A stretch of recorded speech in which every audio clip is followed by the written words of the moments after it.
जय हिंद, सुप्रभात, नमस्कार। आज मैं हूँ सांची और आज मैं आप लोग के लिए टॉट का एक केस लॉ लेके आई हूँ। ये एक बहुत ही इम्पोर्टेंट और एक लैंडमार्क जजमेंट है जो जज हॉल्ट सीजे के द्वारा ये हेल्ड किया गया था। ये जो केस लॉ है ये एक मैगजीम से रिलेटेड है, जिसका जो मैगजीम है इंजुरियस एंड डैमनम।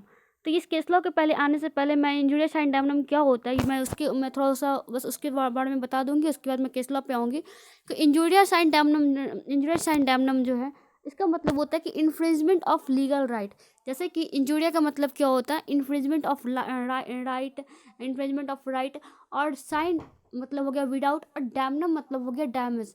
तो इसमें क्या होता है कि डैमेज, एक्चुअल लॉस हम लोग को कुछ भी नहीं होता। ऐसा नहीं कि हमारा कुछ पर्सनल डैमेज हो रहा है, लेकिन हमारे अधिकारों का डैमेज हो रहा है। हमें जो अधिकार मिला है, हमें हमें हमारा जो राइट है उसका उसका उसका वायोलेशन हो रहा है।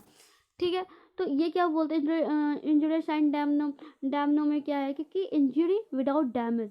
इसका सीधा सा मतलब है कि ये जो है वायोलेशन ऑफ लीगल राइट। ऐसा कोई भी सेम कोई भी एक्शन होगा, अगर उससे हमारा जो लीगल राइट का वायोलेशन होता है, तो ये इंजुरी साइन डैमनम होता है। तो इसमें तो प्लेंटिफ को या फिर को कोई भी एक्चुअल लॉस नहीं होता, उसमें कोई भी कुछ भी लॉस नहीं होता, फिर भी उनको उनके जो राइट का जो लॉस हो रहा है कि इससे रिलेटेड है। ठीक है। और ये जो है एक टाइप का, ये जो टॉर्ट जो है सिविल प्रोसीडिंग है, तो ये सिविल मैटर को देखते हैं। तो इसको कोर्ट भी हम लोग सिविल प्रोसीडिंग के अंतर्गत जो है कोर्ट में हम लोग ले जाएंगे। और जो एक टॉर्टस, जैसे टॉर्टस लायबिलिटी एराइज हो जाएगा कि हमारा जो है लीगल राइट जो है इसके अंतर्गत जो लीगल राइट है वो इसका जो बेस्ट करता है उसका वायोलेशन हुआ है। ठीक है। अब इस केस के अंतर्गत जो है हम इंजुरियस एंड डैमनम का जो है हम आपको इसके उस पे आ जाते हैं, इसके केस पे आ जाते हैं। इस केस का केस क्या है, तो ये केस जो है एसबी वर्सेस इम्पॉल वाइट का केस है, जो 1703 में का ये केस था।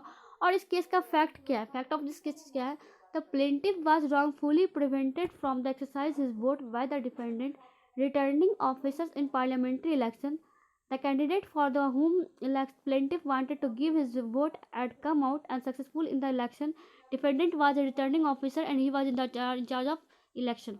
क्या होता है इस केस में, क्या का जो फैक्ट क्या होता है कि प्लेंटिफ जो था वो इलेक्शन के टाइम में वोट देने जा रहा था। वो पूरे उस वोट देने के लिए पूरे लीगली वो एलिजिबल था कि वो इस केस को वो वोट दे सके। लेकिन क्या हुआ कि वो जो डिफेंडेंट जो थे, जो वाइट जो थे, वो एक कमिश्नर, वो एक ऑफिसर थे और वो इस इलेक्शन के इंचार्ज थे। वो उनको जो है रोक देते हैं, जो कि वो एसबी जो थे उस लीगल के लिए पूरे एलिजिबल थे, लेकिन फिर भी जो थे डिपेंडेंट क्या करते हैं, वाइट क्या करते हैं कि उन्हें इलेक्शन देने से रोक देते हैं, वोट नहीं देने देते हैं। ठीक है। तो इसका क्या होता है कि इसका कंटेंशन ऑफ द पार्टीज क्या है? तो SB contended that the SB posed an action against the white for the malicious for preventing him from exercising his statutory right of the in that election. उस case में क्या होता है कि उस इलेक्शन में क्या होता है कि मतलब एसबी जिसको वोट देना चाह रहा था, वो जीत जाते हैं। तो इसमें एसबी का कोई नुकसान नहीं होता, क्योंकि एसबी उस वोट से जो है एसबी का कोई नुकसान नहीं हुआ, क्योंकि अगर एसबी उस वोट को नहीं दे पाते, क्योंकि एसबी जिसको देना चाहते थे वो उस इलेक्शन को जीत गए थे। लेकिन यहाँ पे पर्सनली कंटेंशन क्या था कि प्लेंटिफ का कंटेंशन क्या था कि उनके लीगल राइट का जो वायोलेशन हुआ था, उनके पास वो उनके जो इस जो इलेक्शन के उस राइट को जो अपना उसका जो इंजॉय करना चाहता था, उनके इंजॉयमेंट का जो था, इन्फ्रिंजमेंट ऑफ राइट जो था, उनका खुद का जो वो इंजॉयमेंट था, जिनकी वजह से वो नहीं कर पाए। तो ये उनका कंटेंशन ऑफ पार्टी था। ठीक है। और डिसीजन ऑफ द कोर्ट क्या था? कोर्ट इसमें था कि इसमें जस्टिस सीजे जो थे इस केस को आप हेल्ड किए थे। और इफ द कोर्ट क्या डिसाइड करते हैं, डिसीजन ऑफ द कोर्ट क्या होता है कि if the plaintiff has a right, अगर प्लेंटिफ के पास राइट है तो he must of this necessity तो it have a means to vindicate and maintain it and a remedy if he is injured in the exercise or enjoyment of it while it has it while it was live but he was held liable।